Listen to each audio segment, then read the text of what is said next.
36 exam देने के बाद भी असफलता क्यों लगती है हमारे हाथ, पता है उसका कारण क्या है? क्योंकि असफलता और एग्ज़ाम में फेलियर इसीलिए मिलता है कि आपने लगातार 365 दिन एक लक्ष्य के पीछे काम ही नहीं किया, दिन रात किसी एक चीज़ के पीछे भागे ही नहीं। नहीं भागे भाई, ये रियलिटी है। आप खुद से दिल पे हाथ रख के बोलना कि आपने आज से 1 साल पहले एक ड्रीम बोला, एक ड्रीम पाला था, एक ड्रीम सोचा था, एक ड्रीम को लिखा था। मुझे बैंक में पीओ बनना है, मुझे टीचर बनना ही बनना है, मुझे रेलवे में लोको पायलट बनना ही बनना है, ऐसा लिखा था आपने। और उसी एक एग्ज़ाम के पुराने पेपर को 1000 बार पढ़ा, 1000 बार सॉल्व किया, मतलब उस नौकरी का पुराना पेपर, एक भी पेपर आपने नहीं छोड़ा, सबको खा गए एकदम। कमेंट में बताना अगर ऐसा किसी ने किया और उसके बाद भी उसका एग्ज़ाम नहीं निकला है, तो मुझे कमेंट में बताना, मैं उससे पर्सनली फ़ोन नंबर दे के बात करूँगा। और बाकी लोग भी बताना कि हाँ किया है कि नहीं किया है। नहीं किया है ना, बस यही एक रीज़न है। और इस रीज़न की वजह से ही ये सारी परिस्थिति आपकी अस्त व्यस्त होती है। फिर आप बार बार भटकते हो कि ये एग्ज़ाम वो एग्ज़ाम, एमटीएस आ गया, एनटीपीसी आने वाला है, एएलपी भरा हुआ है, जेई भरा हुआ है। ये इसीलिए होता है क्योंकि आपके अंदर एक विज़न नहीं होता। और ये बहुत कठिन चीज़ है कि एक चीज़ के पीछे भागना। जो इस चीज़ को समझ लेता है, जिस व्यक्ति ने, जिस लड़के ने, जिस लड़की ने इस चीज़ को मान लिया, वो आज सफल हो रखा है। उसने एग्ज़ाम निकाल के नौकरी करना शुरू कर दी है, सैलरी आ रही है, अच्छा घर बना लिया, गाड़ी ले ली, सब कुछ कर लिया है। लेकिन होता क्या है, बिखराव, ये भर दिया, वो भर दिया, वो ले लिया, वो ले लिया, सुबह उठे तो कोई वीडियोस देख ली, बस यही चलता रहता है लाइफ में। एक चीज़ के पीछे तो रहना ही नहीं है, तो फिर मत रहो। कभी टीचर बनना है, कभी पुलिस बनना है, कभी लेखपाल बनना है, कभी एसएससी में जाना है, बस यही चलता रहता है और इसीलिए ही सिलेक्शन नहीं होता। समझे?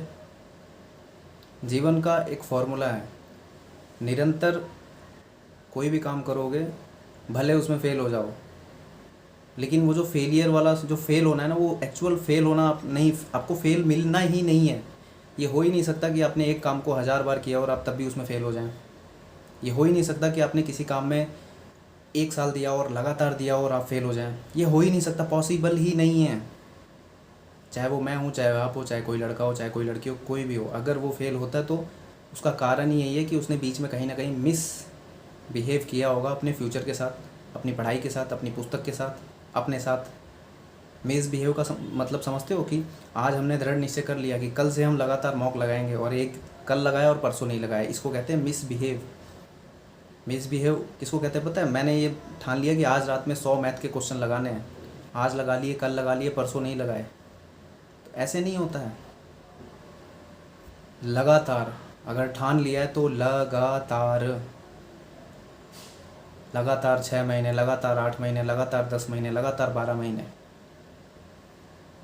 ये लगातार हर किसी के बस की नहीं है। अगर आप कर सकते हो तो आपको मिलेगा, कन्फर्म मिलेगा। और इसकी एक खासियत भी होती है कि ये हर कोई कर ही नहीं सकता।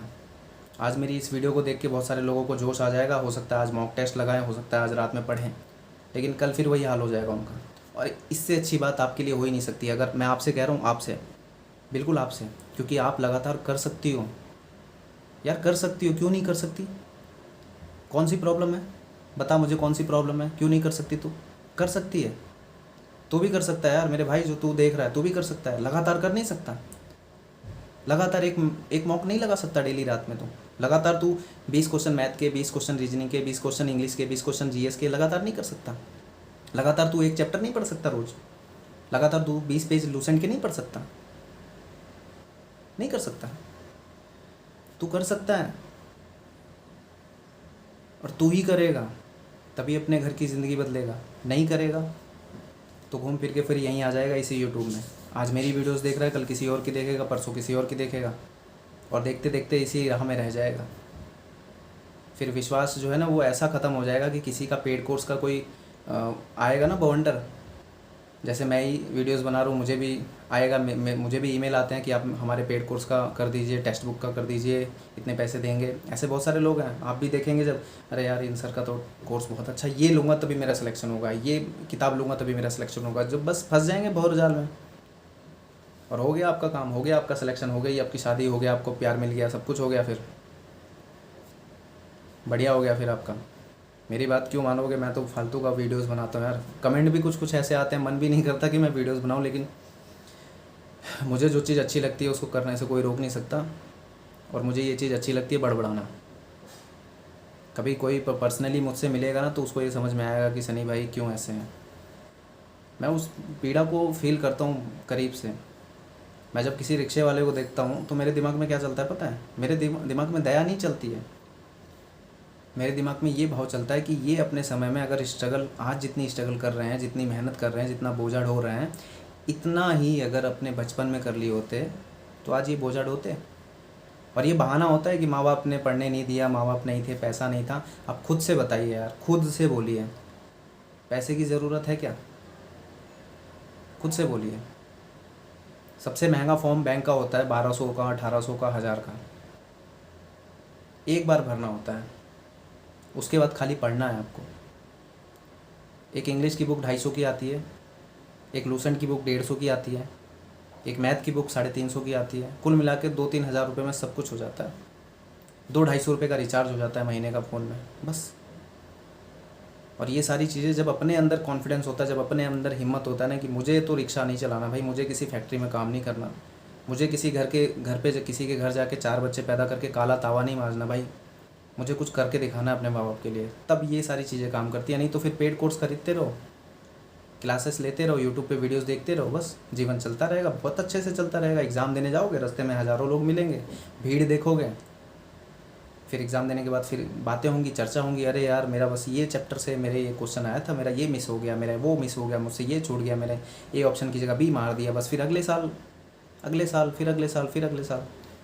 और जिसके पास केवल आखिरी साल होगा बस वो रोएगा कि मुझसे तो ये गलती हो गई, बहुत बड़ी गलती हो गई। फिर वो बस जीवन भर दूसरों को देखेगा कि यार देखो यार वो टीचर बन गई, अपनी स्कूटी से, अपनी कार से वो स्कूल जा रही है पढ़ाने, कितना अच्छा जीवन होगा उसका।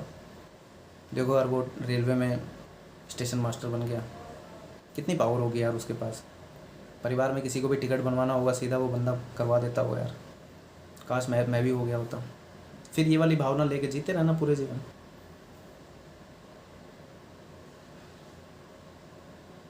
समझे? नहीं समझे? अभी भी नहीं समझे? कभी छोड़ो यार, मतलब ये बाद में कभी बात करेंगे। मतलब मैं आपको बस वो भीड़ वाली चीज़ें बताने वाला था कि एक ट्रेन के अंदर ना 2 व्यवस्था होती है, एक फर्स्ट एसी, एक सेकंड एसी, एक थर्ड एसी और एक जनरल कंपार्टमेंट। ये फर्स्ट सेकंड थर्ड को मैं एक व्यवस्था बनाता हूँ और जनरल कंपार्टमेंट को दूसरी व्यवस्था बनाता हूँ।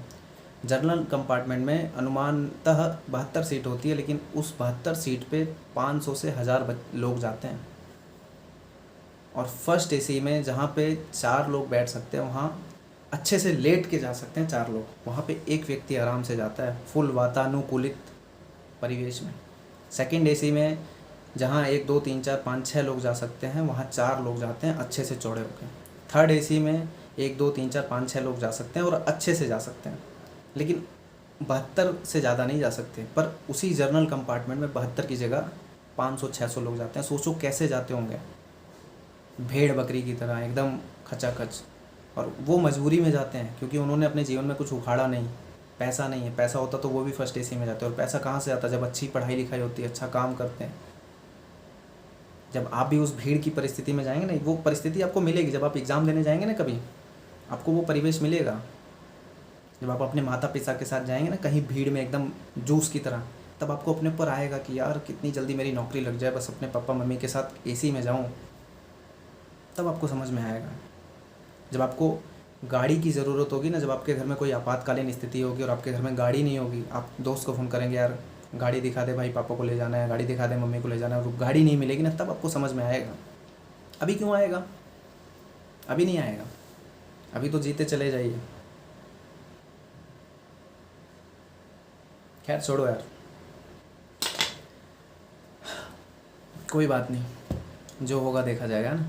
Thank you very much, thank you very much, bye bye.